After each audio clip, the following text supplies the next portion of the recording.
നല്ല ചൂട്ടത്ത് ഇങ്ങനെ കറങ്ങിക്കൊണ്ടിരിക്കുന്ന നല്ല അടിപൊളി സോഫ്റ്റ് ഷവായ. അതിങ്ങനെ മെഷീനിൽ കറങ്ങിക്കൊണ്ടിരിക്കുമ്പോൾ തന്നെ അതിൻ്റെ ലെഗ് പിടിച്ച് ഇങ്ങനെ പതുക്കണ്ട് വലിച്ചെടുത്തിട്ട് അത് മയോണൈസിൽ മുക്കിയിട്ടാണ്ട് കഴിക്കണം. അതിങ്ങനെ നോമ്പ് തുറന്ന അപ്പം തന്നെ കഴിക്കുമ്പോൾ ഒരു വല്ലാത്തൊരു ടേസ്റ്റ് തന്നെ ആയിരുന്നു കേട്ടോ.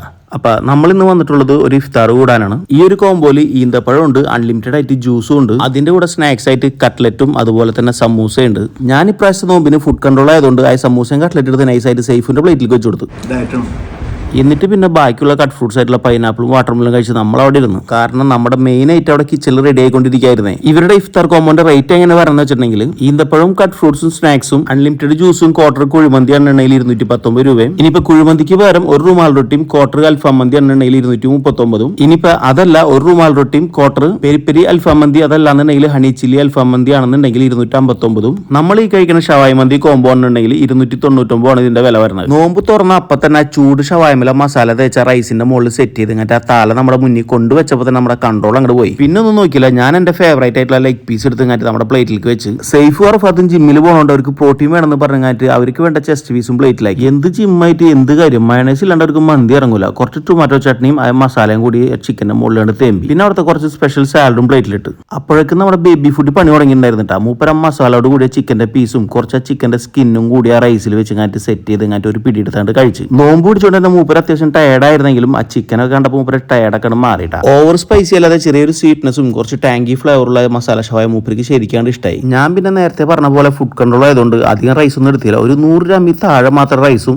അതിൽ ആ മസാല ഷവായുടെ മസാല കൂടി മിക്സ് ചെയ്തിട്ട് ആദ്യം തന്നെ അങ്ങോട്ട് കഴിച്ച് ആ റൈസും മസാലയും നൈസായപ്പോ പിന്നെ നമ്മൾ ആ മസാല ഷവായ വെച്ച് ചുരുട്ടി പിടിക്കാനായിട്ട് ഒരു ക്രിസ്പി നൈസ് റുമാൽ റൊട്ടി എടുത്ത് പ്ലേറ്റിലേക്ക് ഇട്ടിട്ട് അത് മുന്നൊരു കഷ്ണം കീറിയെടുത്ത് എന്നിട്ട് ആ മസാല ഷവായുടെ ഒരു പീസ് കൊണ്ട് പിച്ചെടുത്തിട്ട് അത് ആ റുമാൽ റൊട്ടി ഇങ്ങനെ പൊതിഞ്ഞങ്ങോട്ട് എടുത്ത് എന്നിട്ട് അതിന്റെ മുകളിൽ കൂടി കുറച്ചും കൂടി ആ മസാല ഷവായുടെ മസാല ഒഴിച്ചിട്ടാണ്ട് കഴിച്ചു നോക്കി. അവിടുത്തെ ഇപ്പോഴത്തെ മസാല നൈസായ സംഭവം എനിക്ക് ഭയങ്കര ഇഷ്ടമായിട്ടാ.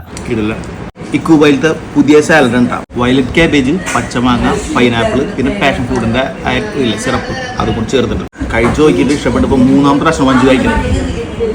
കലക്ക സാധനമാണ്. അപ്പുറത്ത് തന്നെ സംഭവം നൈസ് ആയതുകൊണ്ടുള്ള പ്രോട്ടീൻ ലോഡിംഗ് ആയിരുന്നു. ഈ മസാല ഷവായ നമുക്ക് ഇഷ്ടമായതുകൊണ്ട് തന്നെ എക്സ്ട്രാ നമ്മളൊരു ഹാഫ് ഷവായ കൂടി വാങ്ങി കഴിച്ചിട്ടാണ് അവിടെ നിന്ന് ഇറങ്ങിയത്. നിങ്ങൾക്കും ഇതുപോലെ ഫ്രണ്ട്സിനായിട്ടോ ഫാമിലി ആയിട്ടൊക്കെ പോയിട്ട് ഇഫ്താർ കഴിക്കുന്നുണ്ടെങ്കിൽ നേരെ അങ്ങോട്ട് വിട്ടോ. അധികം സീറ്റിംഗ് കപ്പാസിറ്റി ഇല്ലാത്തതുകൊണ്ട് നിങ്ങൾ മുൻകൂട്ടി വിളിച്ച് ഇങ്ങായിട്ട് ബുക്ക് ചെയ്തിട്ട് പോകുന്നുണ്ടെങ്കിൽ കുറച്ചുകൂടി സൗകര്യമായിരിക്കും. അപ്പോൾ ഈ സ്പോട്ട് പറഞ്ഞത് തൃപ്രാർ ചായക്കോപ്പട തൊട്ടടുത്തുള്ള ഇക്കൂബൈസ് റെസ്റ്റോറന്റ് ആണ്. അവരുടെ വിളിക്കാനുള്ള കോൺടാക്ട് നമ്പർ അവിടെ താഴെ കൊടുക്കുന്നുണ്ട്. അപ്പോൾ വീഡിയോ ഇഷ്ടപ്പെട്ടെങ്കിൽ ലൈക്ക് ചെയ്യാനും കമന്റ് ചെയ്യാനും ഷെയർ ചെയ്യാനും അതുപോലെ തന്നെ വീഡിയോ ഇഷ്ടപ്പെട്ടില്ലെങ്കിൽ ഡിസ്ലൈക്ക് ചെയ്യാനും നിങ്ങളുടെ അഭിപ്രായങ്ങൾ കമന്റ് ബോക്സിൽ അറിയിക്കാനും പിന്നെ ചാനൽ ഇതുവരെ സബ്സ്ക്രൈബ് ചെയ്യാത്ത ആൾക്കാരെ സബ്സ്ക്രൈബ് ചെയ്ത് സപ്പോർട്ട് ചെയ്യാനും മറക്കണ്ട. അതുപോലെ തന്നെ തൊട്ടടുത്തുള്ള ബെല്ലൈക്കൻ കൂടി എനേബിൾ ചെയ്തിട്ടുണ്ടെങ്കിൽ നമ്മൾ അപ്ലോഡ് ചെയ്യുന്ന പുതിയ പുതിയ വീഡിയോസിന്റെ നോട്ടിഫിക്കേഷൻ നിങ്ങൾക്ക് അപ്പം തന്നെ കിട്ടും. പിന്നെ നിങ്ങൾക്കറിയാവുന്ന ഇതുപോലത്തെ നല്ല ഫുഡ് സ്പോട്ടുകൾ കമന്റ് ചെയ്തിട്ടുണ്ടെന്നുണ്ടെങ്കിൽ അത് നമുക്കൊരു ഉപകാരമായിരിക്കും. അപ്പോൾ അടുത്ത വീഡിയോ ആയിട്ട് കാണുന്നവരെ ബൈ.